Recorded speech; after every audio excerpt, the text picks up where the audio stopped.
चलो भाई, कल एक क्वेश्चन किया था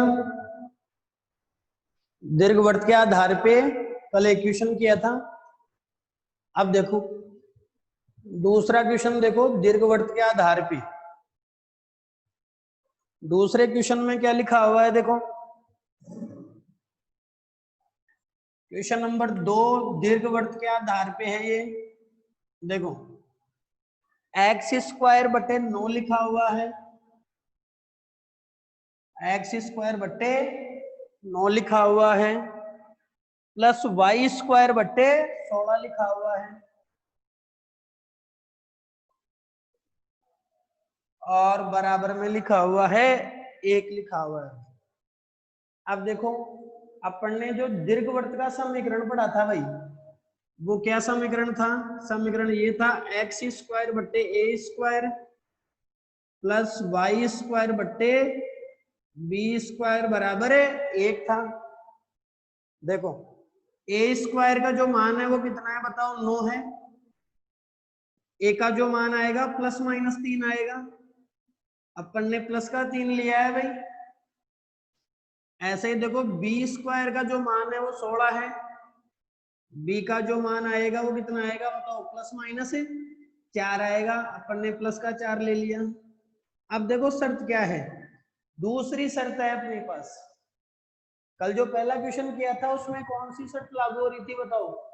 पहली शर्त लागू हो रही थी, क्योंकि कल जो क्वेश्चन किया था उसमें ए बड़ा था भाई, किससे? बी से। इस वाले क्वेश्चन में कौन बड़ा है बताओ? बी बड़ा है ए से। शर्त क्या लागू होगी बताओ? बी बड़ा है किससे? ए से। बी ए से बड़ा है। तो देखो बी ए से बड़ा है, पहले उत्केंद्रता निकाल लेते हैं अपन। तो देखो उत्केंद्रता का सूत्र बताओ।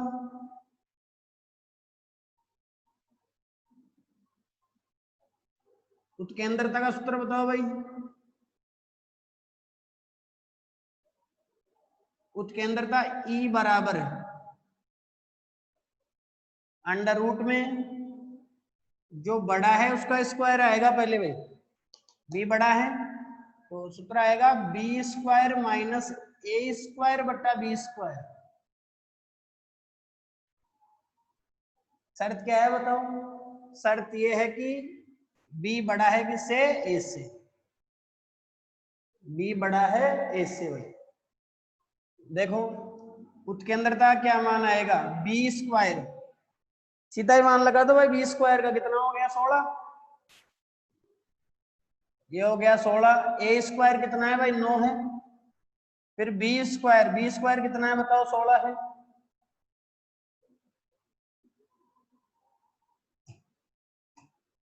ये 7 हो गया, ये 16 है। 7 जब अंडर रूट से बाहर आएगा तो अंडर रूट 7 हो जाएगा, और 16 कितना आ जाएगा बताओ? 4 आ जाएगा। अंडर रूट 7 को जब हल करोगे 2.64 आएगा, बटे 4 है, भाग लगाओगे तो 0.6 और 6 आ जाएगा भाई। ये ई का मान आ गया 0.6 और 6। अब देखो जो नाभि बिंदु था उसकी दूरी निकालने के लिए बी को गुणा करना पड़ेगा ए से, बी को ई से गुणा करना पड़ेगा। बी का मान कितना है? 4 है, और ई का मान कितना है बताओ? 0.66 है। तो कितना आ जाएगा बताओ? 2.64 आ जाएगा। ये नाभि की दूरी आ जाएगी भाई। दीर्घवृत्त बनेगा वो कैसे बनेगा? देखो ये x और ये x डैश, ये y, ये y डैश हो जाएगा। अब बताओ b का मान बड़ा है किससे? a से।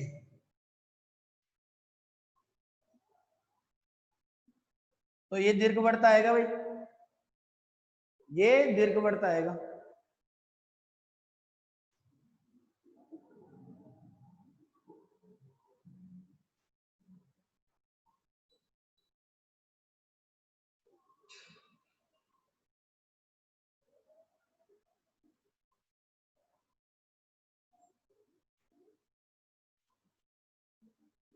ये दीर्घवृत्त होगा भाई।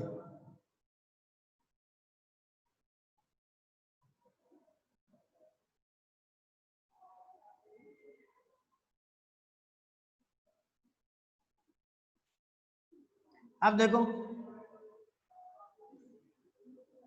एक्स एक्स पे जो है वो ए है और वाई एक्स पे है वो बी है।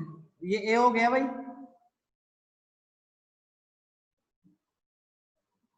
ये ए हो गया।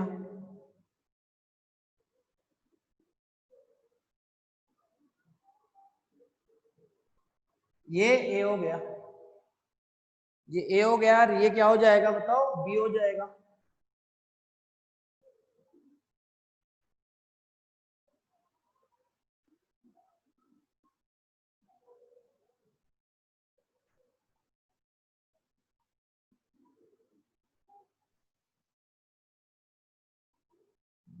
ये बी हो जाएगा भाई।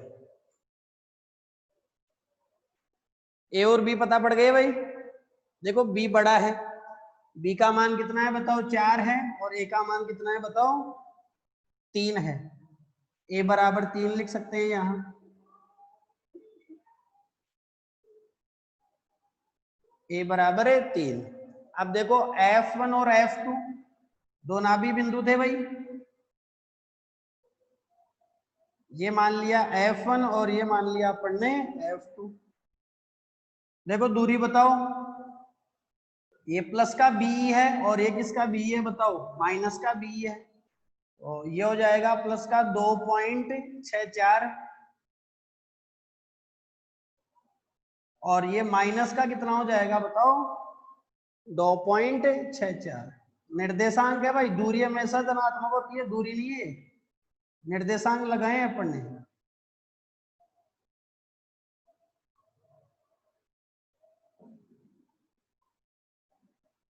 ये हो जाएगा, ये आ गया लो। ये दूसरा क्वेश्चन हो गया दीर्घवृत्त के आधार पे। सबसे पहले क्या करना है, समीकरण से तुलना करके ए और बी के मान निकालने हैं। ए और बी के मान जब आ जाएंगे तो ये बात क्लियर हो जाएगी कि ए बड़ा है या बी बड़ा है। अभी वाले क्वेश्चन में बी बड़ा है ए से, तो जो दीर्घवृत्त बनेगा, जो मतलब दीर्घ एक्स होगी वो कौन किस पे होगी, वाई एक्स पे होगी, और जो लघु एक्स होगी वो किस पे होगी बताओ, एक्स एक्स पे होगी। उत्केंद्रता निकाल लिए, उत्केंद्रता उस पर लगा दिए, मान रख दिए, उत्केंद्रता का मान आ गया 0.66 हो गया। फिर F1 व F2 के मान निकालने, नाभि बिंदु किस पे होते हैं बताओ, दीर्घ एक्स पे होते हैं। तो BE निकाल लिया मान, ये हो गया, ये प्लस में हो गया और ये किस में हो गया बताओ, माइनस में हो जाएगा, क्योंकि मूल बिंदु से अपन कहाँ जा रहे हैं बताओ, नीचे जा रहे हैं। ये अपनी कौन सी एक्स होगी बताओ, लघु एक्स होगी, लघु एक्स। और ये अपनी क्या हो जाएगी बताओ, दीर्घ एक्स हो जाएगी। ये अपनी क्या हो जाएगी बताओ, दीर्घ एक्स हो जाएगी। एक्स एक्स वाली लघु एक्स होगी और वाई एक्स वाली क्या हो जाएगी बताओ, दीर्घ एक्स हो जाएगी। चलो इसके आधार पे दो क्वेश्चन कर लिए अपन ने।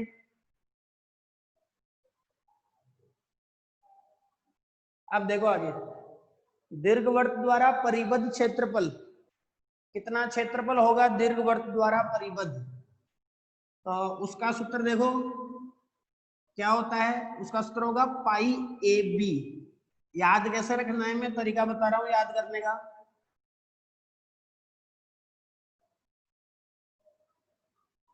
मैंने बताया भाई दीर्घवृत्त द्वारा परिबद्ध क्षेत्रफल, दीर्घवृत्त द्वारा परिबद्ध क्षेत्रफल,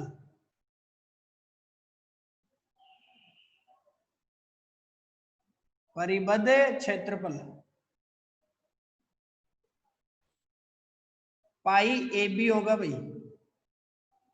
पाई ए बी होगा। देखो कैसे याद करोगे, सोचो एक बार, तुम्हारे को वर्त का तो आता ही है भाई, माना ये वर्त है, सोचो वर्त का क्षेत्रफल जानते हो, pi r square, pi r square, उसमें सब आर है, ये भी आर है, ये भी आर है, कहीं पे भी ले लो आर है। तो ऐसा सोचो पाई आर को आर से गुणा किया तो कितना आ गया बताओ, पाई आर स्क्वायर। याद रखने के लिए देखो ऐसे भाई, पाई आर और ये आर स्क्वायर हो गया। अब इसमें ऐसे देखो, देखिए पाई तो आ ही गया, बताओ ये क्या है ए और ये क्या है बताओ बी, तो कितना आ जाएगा पाई ए बी। तो दीर्घवृत्त द्वारा परिबद्ध जो क्षेत्रफल होता है वो कितना आता है बताओ, पाई ए बी। कैसे याद करोगे, मैंने तरीका याद करने का तुम्हारे को बता दिया।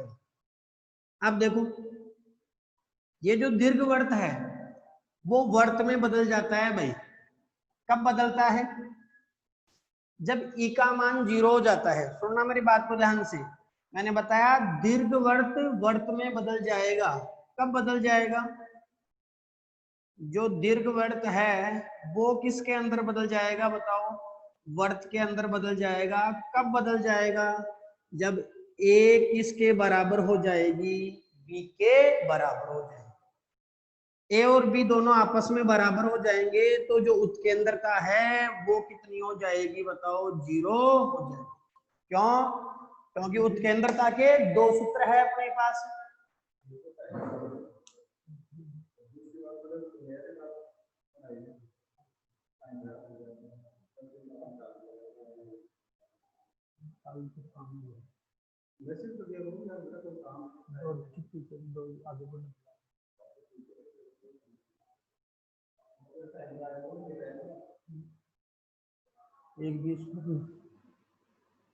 अब देखो उत्केंद्रता का जो सूत्र है वो क्या था बताओ, एक तो सूत्र ये था ए स्क्वायर माइनस बी स्क्वायर बटे ए स्क्वायर था। कब, जब ए बड़ा था किससे, बी से।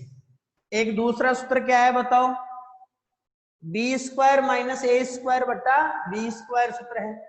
अब देखो ए जब बी के बराबर हो जाएगा तो कोई से भी सूत्र से देख लो ई का मान कितना हो जाएगा बताओ, 0 हो जाएगा।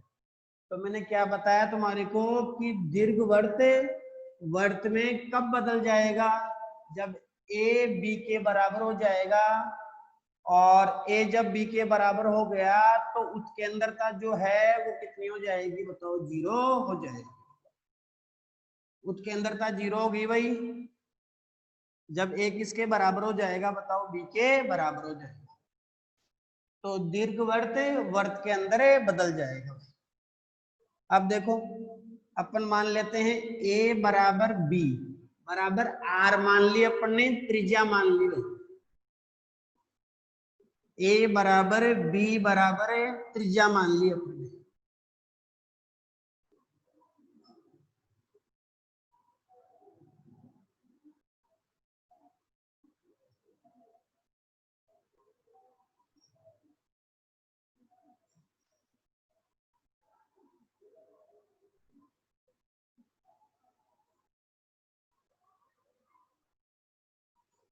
अपन ने मान लिया ए बराबर बी बराबर आर। देखो बताओ दीर्घवृत्त का समीकरण याद है, एक्स स्क्वायर बटे ए स्क्वायर प्लस वाई स्क्वायर बटे बी स्क्वायर बराबर 1। अब देखो उसी में ए बराबर बी बराबर आर रख देते हैं अपन। देखो तो क्या जाएगा, ए की जगह भी आर रख देंगे, बी की जगह भी आर रख देंगे, तो एक्स स्क्वायर बटे r square plus y square बटे आर स्क्वायर बराबर कितना हो गया बताओ, 1 आ गया भाई। अब देखो लघुत्तम ले लिया, आर स्क्वायर लघुत्तम हो गया, यह आ गया x square plus y square बराबर कितना हो गया, 1 हो गया। X square plus y square बराबर बदल गुणा कर लो आर स्क्वायर। तो ये समीकरण हो जाएगा अपने पास किसका, वर्त का समीकरण हो जाएगा भाई। ये वर्त का समीकरण हो गया। और ध्यान रखना ये वर्त का समीकरण कब है, ये वर्त का समीकरण कब है बताओ, जब वर्त का केंद्र मूल बिंदु पे है। मैंने क्या बताया, ये वर्त का समीकरण कब है, जब वर्त का केंद्र, जब वर्त का केंद्र कहाँ है बताओ, मूल बिंदु पर है, मूल बिंदु पर है भाई। जब वर्त का केंद्र मूल बिंदु पर है तब ये समीकरण होगा वर्त का क्या, x square plus y square बराबर आर स्क्वायर। जब वर्त का केंद्र मूल बिंदु पर है तो वर्त का समीकरण क्या होगा बताओ, x square plus y square बराबर आर स्क्वायर।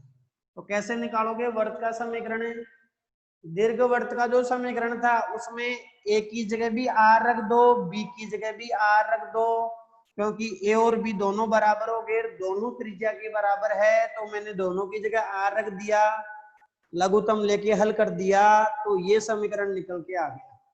तो अगला ग्राफ पता पड़ गया होगा किसका पढ़ने जा रहे हैं अपन, वर्त का। तो देखो जो वर्त है उसका समीकरण आ ही गया,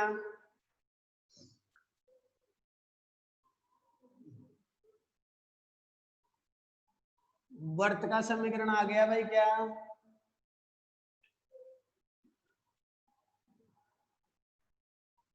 वर्त सर्किल बोलेंगे।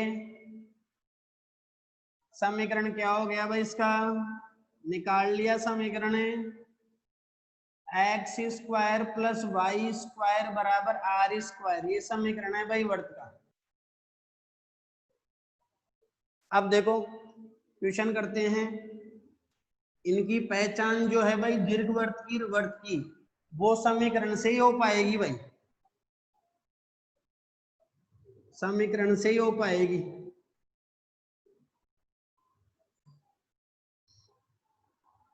अब देखो वर्त का एक बार चित्र बना देता हूं,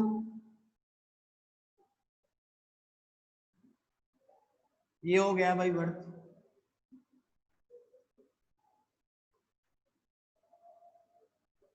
ये भी आर है, ये भी क्या है बताओ आर है, ये एक्स एक्स डेस, वाई वाई डेस, एक्स एक्स डेस हो गया, वाई वाई डेस हो गया, ये वर्त आ गया भाई। वर्त का समीकरण तुम्हारे को पता लग ही गया। क्वेश्चन करते हैं इसके आधार पे, क्वेश्चन दे रखा है x square plus y square बराबर 9, x square plus y square बराबर है 9, तुलना कर लो इसके आधार पे। देखो एक्स स्क्वायर की जगह एक्स स्क्वायर है, वाई स्क्वायर की जगह वाई स्क्वायर है, आर स्क्वायर का मान कितना है बताओ 9 है, आर का मान कितना आ जाएगा प्लस माइनस है 3 आ जाएगा भाई, त्रिज्या कितनी आ गई बताओ 3 आ गई, प्लस माइनस 3 मतलब ये प्लस का और ये इधर माइनस का हो जाएगा। अब देखो कैसा वर्त बनाना है जिसकी त्रिज्या कितनी हो बताओ 3 हो, अब 3 मीटर में भी हो सकता है, वो सेंटीमीटर में भी हो सकता है। आर बराबर कितना हो गया बताओ 3 हो गया, ये भी क्या है बताओ आर बराबर है 3 हो गया, ये एक्स और ये एक्स डेस, ये वाई और ये क्या हो जाएगा बताओ वाई डेस, ये आ गया भाई वर्त हो गया। लो समझ बैठी बात है, ये वर्त पढ़ लिया अपन ने कौन कौन से पढ़ लिए, सरल रेखा का पढ़ लिया, उसके बाद परवलय पढ़ लिया, परवलय के बाद दीर्घवृत्त पढ़ लिया, और दीर्घवृत्त के बाद में क्या पढ़ लिया बताओ वर्त पढ़ लिया। 4 प्रकार के ग्राफ पढ़ लिए, 5वें प्रकार के ग्राफ में आते हैं। देखो 5वें प्रकार का जो ग्राफ है वो अति परवलय ग्राफ है भाई, पहले परवलय पढ़ा था, अब पढ़ रहे हैं अति परवलय, ये चौथे नंबर का ग्राफ था भाई, चौथे नंबर का ग्राफ था ये। 5वें नंबर का जो ग्राफ पढ़ते हैं वो कौन सा ग्राफ पढ़ेंगे अपन, अति परवलय ग्राफ, हाइपरबोला पहले पढ़ा था, दूसरे नंबर में परवलय पैराबोला, अब हाइपरबोला, अति परवलय ग्राफ।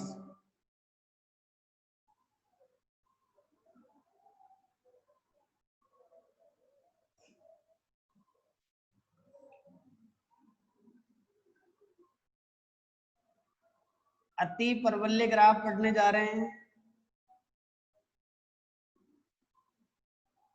हाइपरबोला।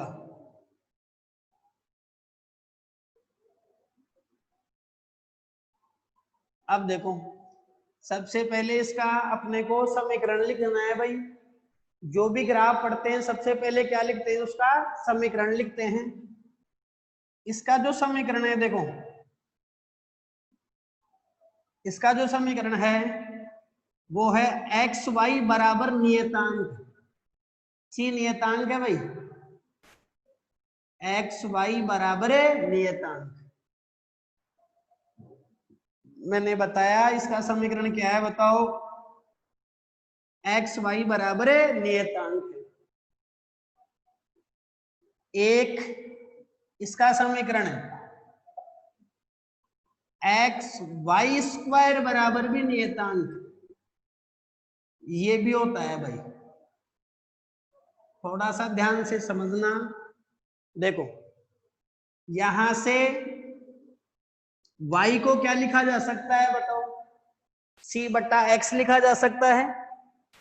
y को लिखा जा सकता है c बट्टा x। देखिए एक बार इसको समझो, जैसे ओम का नियम पढ़ा, v समानुपाती I और v बराबर आर आई। आर वहां प्रतिरोध था, नियतांक ही था, प्रतिरोध था। तो वैसे ही यहां समझो, एक बार ऐसे देखो, x y को यहां ले गए c बट्टा y। अब बताओ c नियतांक को उठा रहा हूं मैं, बताओ r नियतांक को उठाया था तो बराबर का चिन्ह किस में बदल गया था, समानुपाती के चिन्ह में बदल गया था।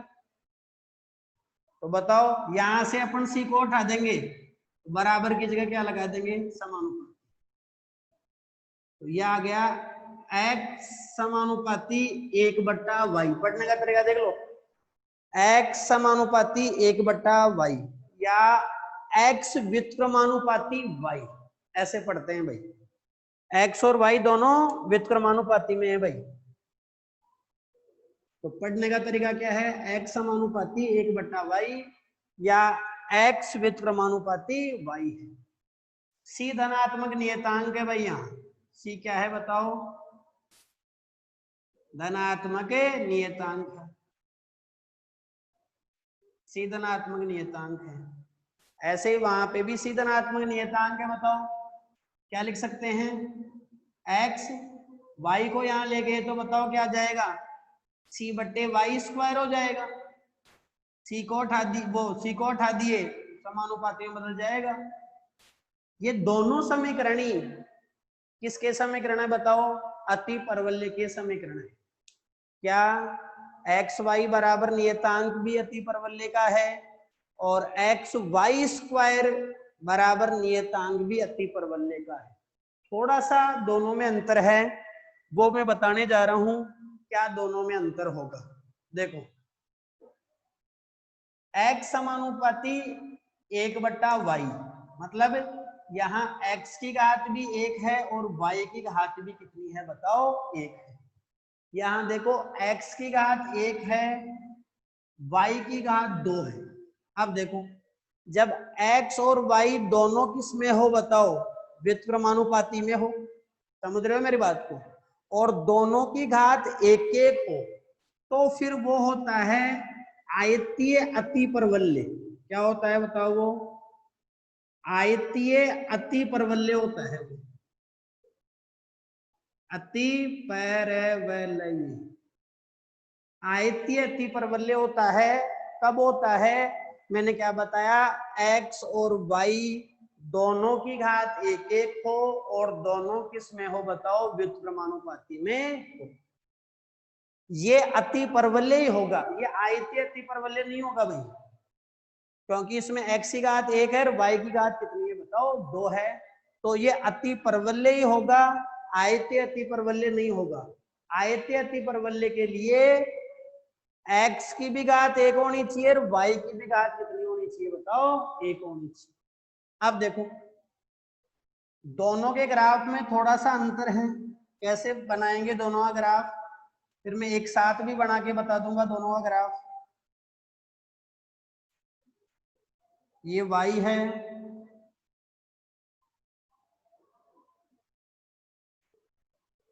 ये वाई डेस है, ये एक्स डेस है। ये जो ग्राफ आएगा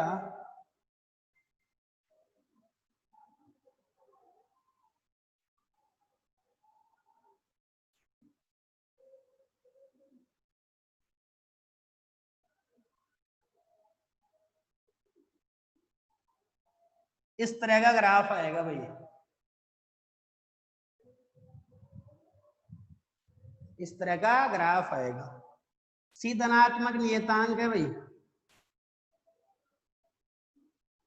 सी क्या है बताओ, धनात्मक नियतांक।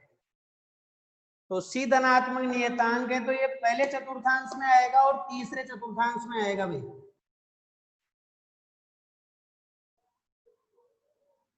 मैंने क्या बताया, सी जब धनात्मक नियतांक है तो ये पहले में आएगा और किस में आएगा बताओ, तीसरे चतुर्थांश में आएगा। सी अगर ऋणात्मक होता तो बताऊंगा आगे चल के, वो दूसरे और किस में आएगा बताओ, चौथे में आएगा। इसका ग्राफ बनाते हैं। देखो पहले इसमें थोड़ी सी बात और सुन लो। जैसे अभी अपन ने क्या बताया था भाई, x बराबर क्या है, c बट्टे y है, c नियतांक है। मैं एक बार के लिए c का मान 1 मान लेता हूं, तो c का मान 1 मान लिया तो फिर क्या आ गया बताओ, x बराबर 1 बट्टा y आ गया।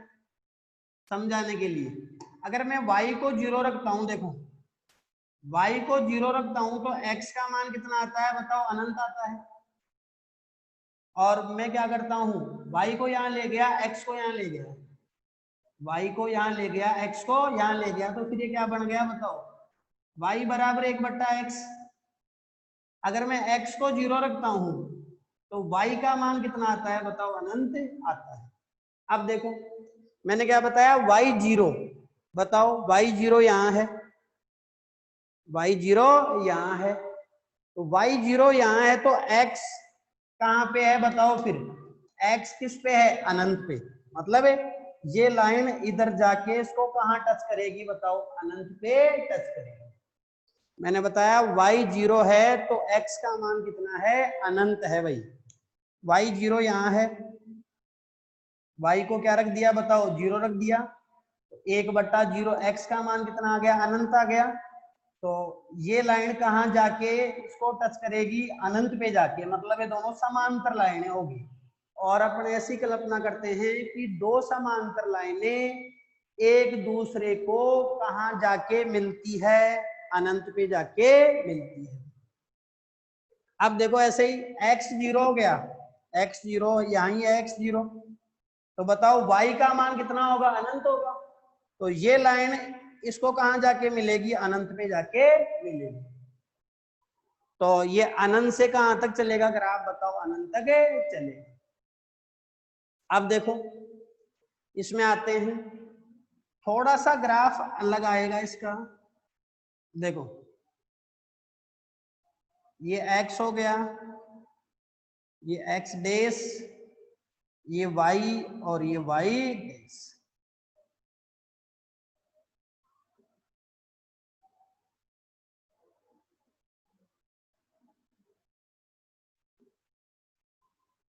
इस शेप में ग्राफ आएगा भाई, थोड़ा सा इस शेप में ग्राफ आएगा।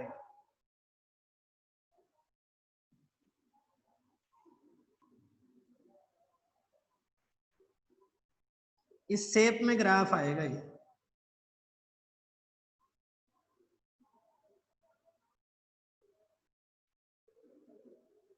इस शेप में ग्राफ होगा भाई। अब देखो मैं दोनों को एक साथ बना के बताता हूं तुम्हारे को।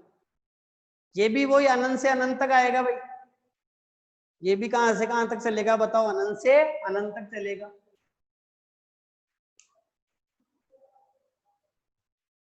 अब देखो मैं दोनों को एक साथ बना के बता रहा हूं।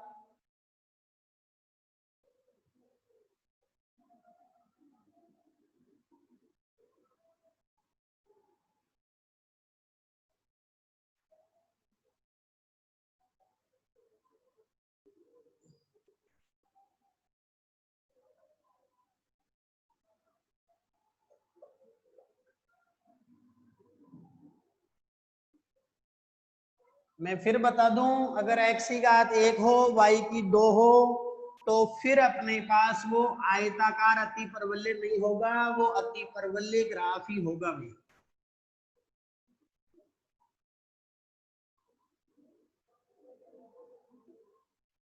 देखो दोनों को एक साथ बनाते हैं तो कैसा ग्राफ आते हैं, देखो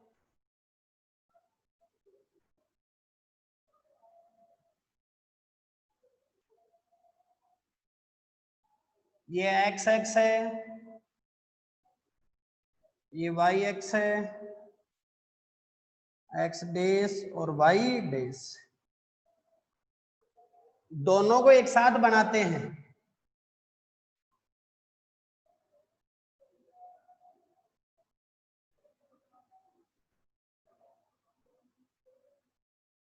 ये तो ग्राफ कौन सा है बताओ, ये तो ग्राफ है एक्स समानुपाती 1/y वाला ग्राफ है। कौन सा ग्राफ है ये, एक्स समानुपाती 1/y वाला ग्राफ है भाई, एक्स समानुपाती 1/y वाला ग्राफ है।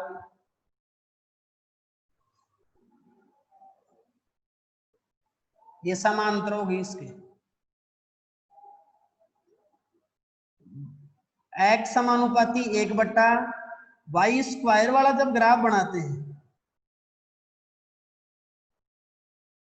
तो ये इस तरह का आता है। ये दोनों ग्राफ मैंने एक साथ बना के तुम्हारे को बता दिए भाई।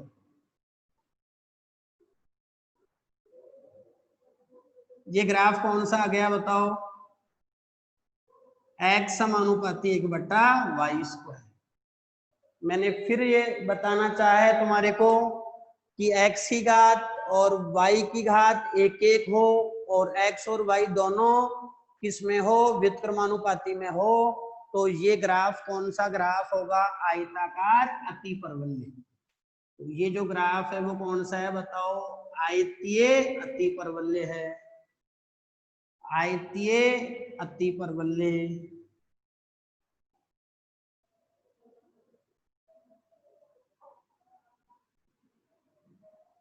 और ये अतिपरवलय ही होगा भाई। ये दोनों ग्राफ मैंने तुम्हारे को एक साथ बना के बता दिए।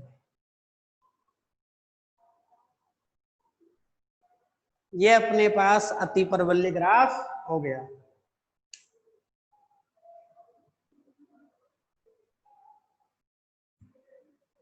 फिर मैंने क्या बताया तुम्हारे को भाई, नियतांक जो था, नियतांक जो था वो ऋणात्मक है, मतलब एक्स वाई बराबर माइनस का सी है, तो फिर ये कौन कौन से चतुर्थांश में आएगा भाई, दूसरे और चौथे में आएगा।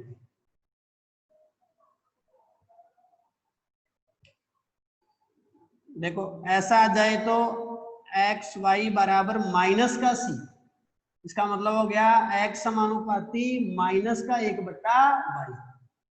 इसका ग्राफ बनाना है भाई अपने को, आएगा आयताकार अतिपरवलय, लेकिन कौन कौन चतुर्थांश में आएगा बताओ, ये आएगा अपने पास दूसरे में और चौथे में आएगा।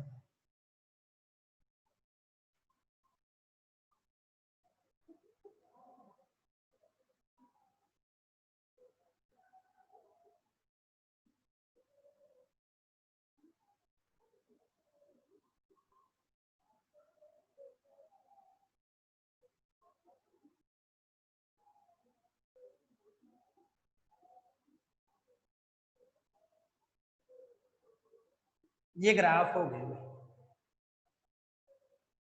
ये भी आयताकार अतिपरवलय होगा, लेकिन चतुर्थांश बदल जाएगा इसका, दूसरे में आएगा और कौन से में आएगा बताओ, चौथे में, क्योंकि यहाँ x माइनस का है और y किसका है बताओ, प्लस का है।